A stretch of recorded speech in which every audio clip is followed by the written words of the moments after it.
Welcome everyone to this week's video. Today we are on Fish Friday number 95 and we have a good one for you today. Today's fish is a fish that is in aquariums across the world, one of the most popular fish in the aquarium trade, and is gorgeous and so fun to look at. Today's fish that we're going to be talking about is the bronze Corydoras. Now, the bronze Corydoras, or scientific name Corydoras aenus, A-E-N-E-U-S, aenus, it is part of the family Calicthidae. Calicthidae is the family called armored catfish. Now, we've talked about armored catfish in the past, and it is closely related to the Loricaridae, which are like the armored whiptail catfish. That was the Plecostomus that we talked about a while back in a previous Fish Friday episode. So this family is very closely related to that, and I believe at one point they were actually in the same family together. This was in the same family as Plecostomus, but not anymore. Now, it is a large family of fish, however. Accounts for about 7% of all catfish species, which, if you've been watching, the catfish is a very, very numerous, has a lot of fish species in there, and they're found across the globe, and I believe they've been found historically on every continent at one time or another. But in terms of the bronze Corydoras, it can be found widely distributed over South America. I mean, you can look at this. East of the Andes, pretty much all the way to the Atlantic Ocean, bronze Corydoras can be found anywhere in this red region. They're very, very common, very, very prevalent throughout this entire range. It's not hard to find these. This is not one of those imperiled species that we've talked about in the past. It's usually found in quiet, shallow waters with really soft bottoms, but they can be found in running water with gravel bottoms. But they're usually found in that really quiet, shallow, slow-moving water, kind of dark. And if you remember, we've talked about the Amazon fishes, which this is an Amazon fish. When they're living in these slow, quiet, shallow-moving waters, they're usually living in very oxygen-poor environments. The Corydoras actually has a unique method to cope with that. We've talked about fish that have labyrinth organs, which is modified swim bladders that act as lungs, fish doing actual breathing. Well, this catfish actually uses, I wouldn't say unique, but how it copes with the low oxygen content. They use their gills like any other fish.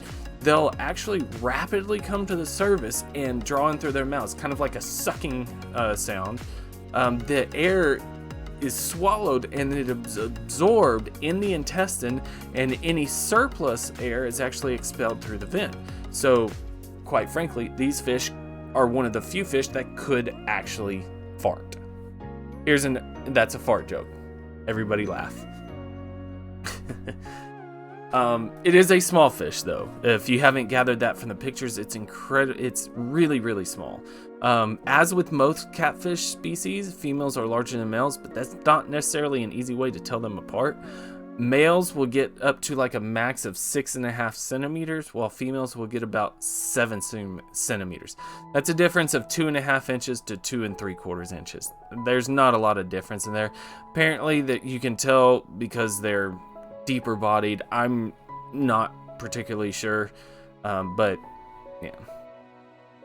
But if you can see, I think this fish is absolutely gorgeous. It has this yellowish body, and it's got this blue-gray,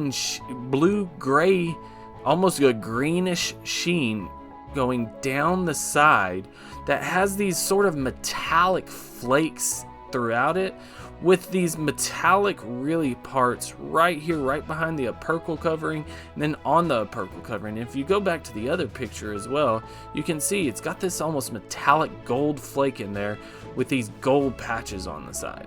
To me, it's just an absolutely gorgeous fish. This metallic sheen is just what sells it for me. Now, in terms of other characteristics, just like other catfish, it does have these sharp spines that you can find in the pelvic fins, not the pectoral fins, and the dorsal fin. And those spines also will lock those fins in place. And that's actually how its defense mechanism, it's got another defense mechanism. Those sharp spines will actually lock in place, make themselves wider, harder to swallow. And they're actually relatively mildly toxic. Like if these fish poke you, you can actually get a little toxins in your blood. It's not going to kill a person. It shouldn't, I guess I should say. But it is kind of, it can sting a little bit. And if you're a smaller fish, it can definitely do much worse. It has the barbels in its mouth, but the other thing, and it's kind of hard to tell, this little diamond plate, these V's going down the side, that's actually pretty important because that's its other defense mechanism. These are covered by scutes, which are bony plates. That's why it's an armored catfish. These bony plates actually make this really tough, hard to swallow, and that's how it survives. It's just really tough. They're not incredibly fast swimmers, so they just need as much armor as they can possibly get. Yes, Rogaon fish. Now, it is extremely popular in the aquarium trade, like I said earlier, and they're pretty cheap. You can buy these for about $4. They're found in almost every pet store with a wide range of all different kinds of Corydoras. And they're very easy to take care of. They have a wide range of food. One of the big draws about Corydoras is actually the fact they are a social catfish. You want a bunch of these. You don't get small ones. You actually want a bunch of these. If they're found solo, they don't do quite as well. When you got like 10 to 12, these fish are amazing. They'll school together, they hang out together, they'll do everything together. It's a very sociable fish. Now, we're finally going to get to the interesting fact for the video. The interesting fact for the video is actually how these fish reproduce. So when these fish reproduce, the male will kind of court a female. He'll clear out an area, and the female will kind of, I don't want to say pick her males, but will kind of like, a male will be like, hey, come over here. And females not too selective on males, but a little bit, from my understanding. And then the female will actually kind of start courting the male. And eventually the male will present his abdomen, his belly, to the female. And this is where it gets really crazy. And I've didn't know about this. I've recognized the posture. But the female will actually attach her mouth to the male's urogenital opening, creating a T position, that many of the Corydoras exhibit during courtship. So they create this T because the female is locked into the male. The female will then actually swallow the sperm produced by the male. The sperm travels through the digestive tract incredibly fast, like much faster than food would travel down there, and she actually discharges it into a pouch formed by her pelvic fins. So these fins way in the back. She makes a pouch with those fins and will catch all the sperm, and then she will deposit her eggs as well into that.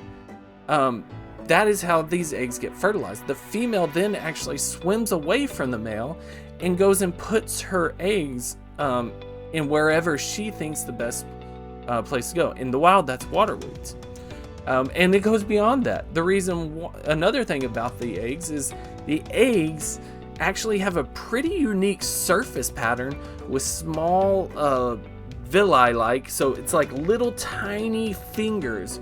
The egg has little tiny fingers all over it, and those villi actually allow the eggs to be adhesive and stick. That's why they lay them in the eggs. They stick to the weeds, or they'll stick to the glass, as you can see here. That's really, I'm not going to say it's unique, but the fact that it's done by villi and not by like a mucous membrane, that's what's pretty interesting to me. I don't know if most fish eggs have these villi or if they're a mucous membrane, but from my understanding, this is relatively unique surface patterns. But anyway, so that's the interesting fact in the video on. But thank you guys so much again. I really appreciate it. Hope to see you again. If I don't, please be safe. Have a great day. Please leave a like, comment, and subscribe if you do. I'd really appreciate it. Hope to see you again. Please leave a comment on this video on what you would like to see for Fish Friday number 100. This is going to be a good one. It's going to be a saltwater fish because it's freshwater, saltwater. So it's going to be a saltwater fish, but let's try and do something that makes everyone interested. Let's get a kind of a running poll going. But once again, thank you guys so much again. Take care of yourselves, take care of your loved ones, and peace.